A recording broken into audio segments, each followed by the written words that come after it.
Voilà, Bezrat Hashem, nous allons étudier aujourd'hui un texte de Rabbi Raphaël Verdugo sur la parashat Balak. Alors, c'est la suite du commentaire que nous avons étudié hier sur la prophétie de Bilam, sur les bénédictions que Bilam a adressées au peuple d'Israël. Souvenez-vous, nous avons étudié hier le pasouk Matovu o alecha Yaakov, Mishkenotecha Israël, comme elles sont belles tes tentes, ô Jacob, tes demeures Israël. D'accord? Commenter sur commenter. Hier, nous avons vu que Rabbi Raphaël Verdugo, dans son premier commentaire de ce texte, voit une allusion à Jérusalem, à la Jérusalem future, à la Jérusalem restaurée, à la Jérusalem dans laquelle se trouvera la présence de Dieu. Et ça m'a touché énormément parce que ce réflexe, cette inspiration de voir dans ce passouk une référence à Jérusalem, pour moi, ça a été extraordinaire parce que ça montre l'attachement qu'a ce Chacham à Yerushalayim. On pourrait commenter ce verset de différentes façons, d'ailleurs, il va le faire tout de suite. Non, le premier commentaire, premier réflexe, ça a été de dire prophétie pour Jérusalem. D'ailleurs, mes amis, je pars à Yerushalayim prochainement. Je vais partager ce Torah à Yerushalayim, dans la maison de mon grand-père, devant des rabbinim, parce que effectivement, ça montre pour moi combien il y a un attachement à Jérusalem qui est exceptionnel, extraordinaire. Il faut le souligner, c'est important. Deuxième manière de commenter ce texte de Rabbi Raphaël Verdugo, non pas par rapport à Yerushalayim, mais par rapport à l'étude de la Torah. Et là, il va mettre en lumière quelque chose de très important auquel on ne fait pas assez attention, c'est l'étude de la Torah des enfants. Apprendre la Torah aux enfants. Ça s'appelle Barberav Dechared Yoma. Ça s'appelle Melamde Tinokot, ceux qui apprennent la Torah aux enfants. On voit dans la Gemara quel salaire extraordinaire Hachem dédie à ceux qui s'occupent de l'enseignement. C'est très ingrat l'enseignement des enfants. C'est pas prestigieux, tu n'es pas professeur des universités et des machins. Mais en réalité, celui qui sait enseigner aux enfants, il a un mérite extraordinaire parce qu'il plante les bases d'un arbre qui pourra donner ensuite des fruits exceptionnels. Donc l'enseignement de la Torah des enfants est fondamental.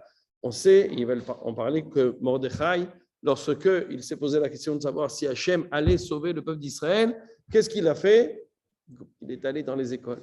Il est allé dans les Talmud Torah et il a entendu les enfants dire Hachem Melech, Hachem Malach, Shema Israël, Hachem Elokeinu, Hachem Echad, en train de dire Bereshit bara Elokim et Hashamayim et Haaretz, ve'matai korit Shema be'arvit. Lorsqu'il a entendu les enfants réciter la Torah avec pureté, cœur et amour, eh bien, il a été rassuré. Hevel pihem shel tinokot shel betam. La vapeur de la bouche qui sort de la bouche des enfants lorsqu'ils étudient d'une pureté telle qu'elle est capable de déraciner toutes les mauvaises xérotes que Dieu ne plaise qu'Hachem pourrait prendre à l'encontre de la Israël. C'est ça l'importance du Talmud Torah, de l'étude des enfants. Et donc, pour Rabbi Raphaël Verdugo, on va voir tout ça dans le texte. Ces psukim, Matovu alecha Yaakov, Mishkenotecha Israël, font référence à ces deux types d'enseignements. L'enseignement des enfants, d'une part, et l'enseignement des Gdolim, d'autre part, des Talmidei Chachamim. Et on va voir qu'on les met sur le même pied d'égalité. Plus encore, on va voir que le verset commence par évoquer le Talmud Torah des enfants. Matovu alecha Yaakov, keneged bate midrashot, shel tinokot, shel beit Raman. O alecha, tes tentes, ô Jacob. Référence aux tentes, au lieu dans lequel les enfants étudient la Torah. Mishkenotecha Israël, des demeures au Israël. Keneged bate midrashot shel talmidei chachamim gedolim. Ce sont les lieux d'études dans lesquels les grands talmid chacham étudient. Ba'alei Mishnah ou Gemara, ceux qui connaissent toute la Mishnah, ceux qui connaissent la Gemara et qui étudient la Torah à un niveau supérieur, effectivement, qui sont capables de faire des chidushim Torah, mettre à jour des nouveaux commentaires de la Torah. Mais c'est vraiment deux lieux différents. Et comment il peut ouvrir ces propos? Pourquoi il dit le premier passage du pasuk parle des enfants et le deuxième parle des Talmidei Chachamim. C'est là que le commentaire commence. Première partie du pasuk, c'est Matovu o alecha Yaakov. On parle de Jacob. Mishkenotecha Israël, tes résidences. Pourquoi est-ce que le verset change l'appellation des Bnei Israël? Il commence par Yaakov et il finit par Israël. Chaque fois qu'il y a cette différence, eh bien, c'est sujet à commentaire. Réponse, écoutez comme c'est beau. Chez Shem Yaakov, le nom de Yaakov, Yitzdak, il est utilisable, on peut le justifier. Alatinokot, c'est une allusion pour les enfants à l'école. Pourquoi? Yaakov, Shehem, Akevaim, Shel Gedoli. Ils sont à l'origine des grands Talmidei Chachamim. Akev. Akev. Veya Akev Tishmeu. C'est marqué Beshomram Akev Rav. Akev Rav, c'est ce qui vient avant le Rav. Akev, c'est le talon, mais c'est également ce qui précède, n'est-ce pas? Donc Yaakov, c'est les enfants parce que ne sont pas encore des Talmidei Chachamim, mais c'est les futurs Talmidei Chachamim. Donc Yaakov, Milachon Akev, c'est-à-dire ce qui précède, n'est-ce pas? Donc Yaakov ici, c'est effectivement une allusion aux enfants. Shem Akaviyim Shel Hagedolim. Ça, c'est pour Yaakov. Matavu Alecha Yaakov. Donc, c'est une référence à l'étude de la Torah des enfants. Voilà quelle est la prophétie de Bilam. Il dit, c'est un peuple extraordinaire parce qu'effectivement, c'est un peuple dans lequel on fait attention à l'étude de la Torah. La Gemara, dans Maseret Baba Batra, parle de Yoshua ben Gamla, si mes souvenirs sont bons. Et on dit, Zachor Latov. On se souvient de lui pour le bien. Pourquoi? Parce que la Gemara dit, avant qu'il n'arrive, celui qui avait un père qui connaissait la Torah, eh ben, il étudiait la Torah. Mais celui qui n'avait pas un père qui connaissait la Torah, il n'étudiait pas la Torah. Qu'est-ce qu'il a fait Yoshua ben Gamla? Il a créé les écoles. C'est le Jules Ferry de la Gemara, bien avant. On est en l'an 500. Il a instauré que dans chaque ville, il devait y avoir des écoles pour les enfants. Et maintenant, grâce à lui, nous dit la Gemara, quelle que soit la famille, qu'on ait un père Talmid Chacham ou non, eh bien, on pouvait devenir Talmid Chacham. Au point que la Gemara dit, Zaharum ibn Aniyim, Shemem Tetze Torah, faites attention aux enfants des pauvres, car c'est d'eux que va sortir la Torah, non pas Aniyim Bemamot, mais Aniyim Bedaat. Même ceux dont les parents n'étaient pas des Talmid Chachamim pouvaient avoir des enfants qui allaient grandir et devenir des sages de la Torah.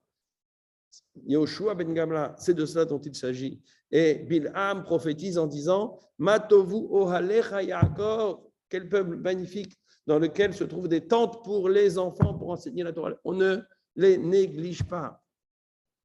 Matovu ohalecha Yaakov, mishkenotecha, Israël, à la Gdolim, oui, on a des lieux d'études pour les grands de la Torah. On entretient leur étude, on leur permet de développer une sagesse extrêmement importante.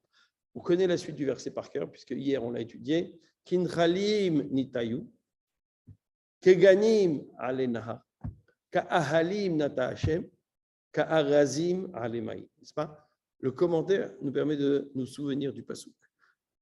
Comment on commente le deuxième verset? De nouveau, en relation avec, d'une part, l'étude de la Torah des enfants et d'autre part, l'étude de la Torah des Talmidei Chachamim. Et on avance. Kinchalim nitayu, comme des fleuves qui se répandent. C'est une allusion aux enfants. Keneged tinokot shel bet Rabban, c'est une allusion aux enfants. C'est une image pour évoquer la Torah des enfants. Shenim shachim kanechalim leribouyam velitnuotehem shem kale amirutz kamay. Les enfants, ça ne tient pas en place. Ça bouge, ça court, ça va à droite, ça va à gauche. C'est tumultueux, comme des fleuves qui se répandent ça et là, qui sont tumultueux, mais qui se répandent où? Là où on veut bien les amener. Et c'est ça la force d'un enseignant. La force d'un enseignant, c'est de canaliser l'énergie des enfants. C'est de tracer les canaux dans lesquels cette énergie débordante va se déverser. Donc, c'est une image exceptionnelle. Kinchalib nitayu, comme des fleuves tumultueux, tourbillonnants, qui avancent et qui avancent là où on veut bien les mener. N'est-ce pas? Là où leur lit les mène, eh bien, ils diront à nous de préparer le bon canal pour que cette énergie aille dans le bon sens. Kinchalim nitayu keneged tinokot shel bet Rabban shenimshachim kenechalim leribuyam letnurotam shem kale amirutz kamay ve'od kikren derech hatinokot leshev shurot shurot kinchalim. Bon, il y a une autre comparaison. Kinchalim nitayu, allusion aux enfants. Keganim alenahar, comme des jardins sur le fleuve. Un jardin, c'est fixe. C'est des arbres plantés. Qu'est-ce que c'est qu'un arbre? C'est un végétal qui donne des fruits et qui renouvelle à chaque fois, à chaque saison, de nouveaux fruits. On comprend tout de suite que c'est l'allusion à Etzrahimhi, la Machazikimba, au Talmidei Chachamim, qui sont de véritables arbres avec des racines profondes et qui donnent des fruits, des commentaires de la Torah, des conseils, de la Chokhmah, Da'at Keganim, Ale Nahar, Keneged Bate Midrashot, Shel Talmidei Chachamim Hagedolim. C'est une comparaison, une image pour les grands Talmidei Chacham et les merveilleux fruits qu'ils peuvent donner dans la Torah. Comme des. Alors, il y a différents commentaires pour Ahalim. On n'est pas dans le commentaire de Rashi, on est dans le commentaire de Rabbi Raphaël Berdugo qui voit ici effectivement Ohalim comme des tentes. Il y a différents commentaires.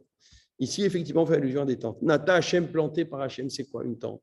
C'est quelque chose qui vous sauve dans le désert de la chaleur et du froid. C'est une protection extraordinaire. Ahalim Nata Hachem comme des tentes qui ont été plantées par l'Éternel.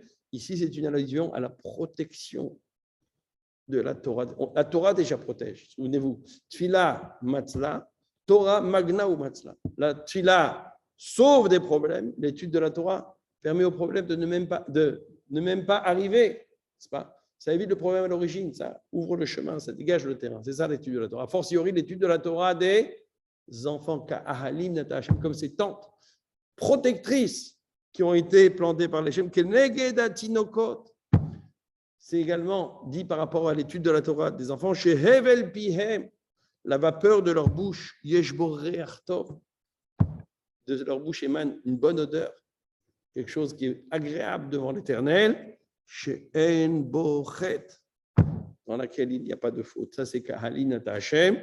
On irait les faresh Kahalim, Hem HaShamayim, She'atalmidei Chachamim Meginim Olam Keshamayim.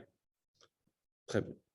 Et la suite, Ka'arazim Alena'a, comme des cèdres sur le fleuve. De nouveau, la symétrie, c'est une allusion au grand Talmidei Chachamim, Ka'arazim. Alors moi, j'avais expliqué Arazim certainement. Dans Arazim, il y a une allusion à Raz, les secrets. Les secrets, Migila, Razel et Banaï, Midrash. Les secrets que les Talmidei Chachamim sont capables de mettre à jour. Ça, c'est mon commentaire à moi. Ici, Rabbi Raphaël Berdugo commente ça différemment. Il nous dit pourquoi c'est une allusion au grand Talmidei Chachamim. Il dit que Negem Arazim, les cèdres, et Alemaim, Shehem Kashim Karazim. Le Talmid Chacham, il doit être parfois comme le roseau qui sait se tordre, mais parfois il doit être dur comme le cèdre pour savoir tenir la barre et faire respecter la Torah comme il se doit.